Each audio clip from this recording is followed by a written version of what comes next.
You may know all about Jennifer Lawrence and her current flame, and you may even be up to date on the latest Star Wars flick.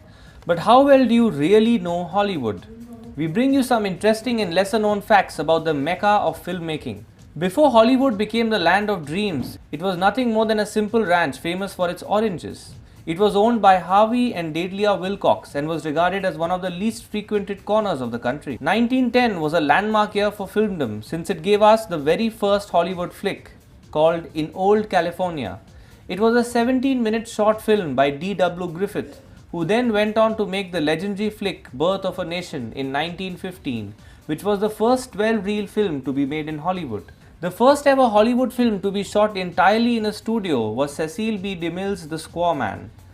This was way back in 1914, and ever since then, Hollywood has been churning out countless movies every year. Four brothers from Ohio landed up in Hollywood around 1918, and they were basically soap salesmen.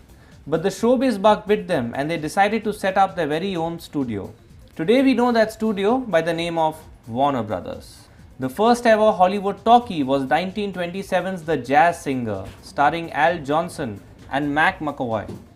It is now regarded as a classic and cost a staggering $422,000 to make back then. The very first Academy Awards took place at the Hollywood Roosevelt Hotel in 1929 and was a relatively cozy affair with only 270 people in attendance. Barely 15 awards were handed out that night, but it was simply the start of a long and glorious tradition. And finally, we have the facts behind the iconic Hollywood sign looming over the city. It was set up by Harry Chandler in 1923 and initially read Hollywoodland.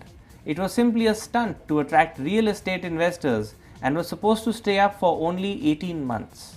It is still up there, with a minor modification made in 1949 to remove the land part so that it reads simply as Hollywood now.